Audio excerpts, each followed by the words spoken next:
से आप लोग देखते हैं बीजेपी का कैसे? देखिए, आज राजस्थान की अशोक गहलोत जी की सरकार के लूट, झूठ और तानाशाही के प्रूफ का पर्चा उन्हीं के एक पुराने साथी ने बाहर कर दिया है। जिस सरकार को भ्रष्टाचार और पेपर लीक के लिए वैसे ही बदनाम होने का मौका मिला, वो किस प्रकार से सुनियोजित ढंग से भ्रष्टाचार करती और करवाती थी, किस प्रकार के पैमाने भ्रष्टाचार के स्थापित किए थे।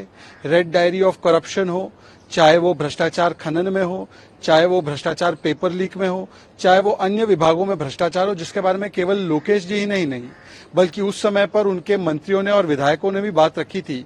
ये पर्चा आज लीक हो गया और ये भी पता चल रहा है कि कैसे अपने ही विधायकों पर, अपने ही नेतागण पर टैपिंग के माध्यम से, फोन टैपिंग के माध्यम से जासूसी करवाने का काम अशोक गहलोत जी करते थे। क्या उनको अपने ही विधायकों पर, अपने ही सचिन पायलट पर भरोसा नहीं था क्या? और ये बात की पुष्टि तो विधानसभा में भी हुई कि किस प्रकार से सारा कांड जो है वो किया जाता था। आज सवाल सिर्फ इतना है कि राहुल गांधी अब बताए कि भविष्यों को, युवाओं के उजाड़ कौन रहा था और कौन है जो तानाशाही प्रवृत्ति राजस्थान में दिखा रहा था। ये राजस्थान की जो सरकार अशोक गहलोत जी की थी, वो लूट में और झूठ में, बलात्कारों में, इन सभी चीजों में नंबर 1 थी और इसीलिए आज इसके नंबर 1 होने का रहस्य खुद उन्हीं के लोगों ने आज बाहर किया है। Ex-OSD makes some big claims, says Ashok Gehlot tapped phones of Sachin Pilot and other Congress leaders, including ministers.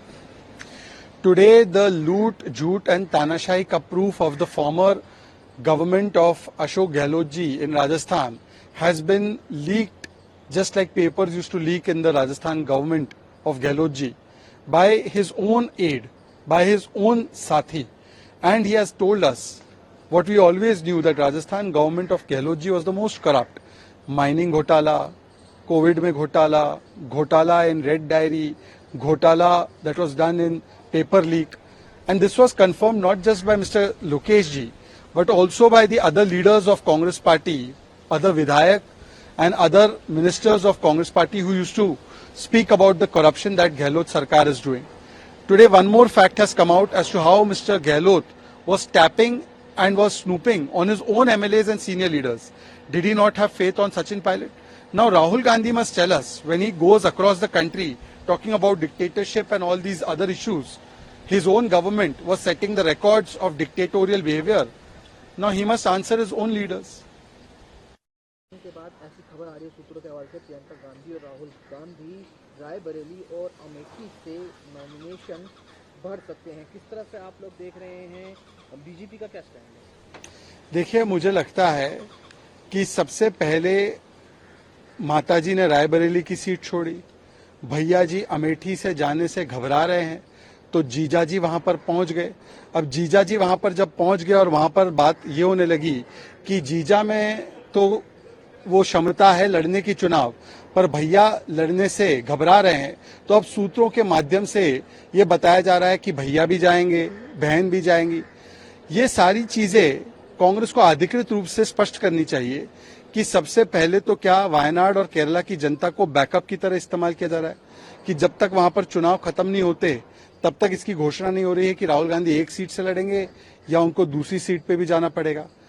और जिस प्रकार से पूरे उत्तर भारत से एक के बाद एक गांधी परिवार के सदस्य चुनाव लड़ने से कतरा रहे हैं, उससे एक बात तो स्पष्ट है ना कि जिस प्रकार की बातें उत्तर भारतीयों के लिए, उत्तर प्रदेश, बिहार के लिए उनके साथियों ने, डीएमके ने और बाकी नेताओं ने कही है, कहीं ना कहीं उससे उनको पता चल रहा है कि उनकी पूरी राजनीतिक पृष्ठभूमि उत्तर भारत में समाप्त हो चुकी है। इसीलिए जीजा जी तो पहुंच चुके हैं, परंतु भैया और बहन जो है वो पहुंच नहीं पा रहे हैं और दूसरे सदस्य भी राज्यसभा में जा रहे हैं। Nomination likely to file next week after the second phase of polling for the general elections. You know, it is quite obvious now that Rahul Gandhi has no courage to fight from Amethi. Therefore, even after Robert Vadra has thrown his hat in the ring, no official declaration is coming. And now source-based news is coming that brother and sister will contest. First, mother has left Raebareli seat and gone to Rajya Sabha route.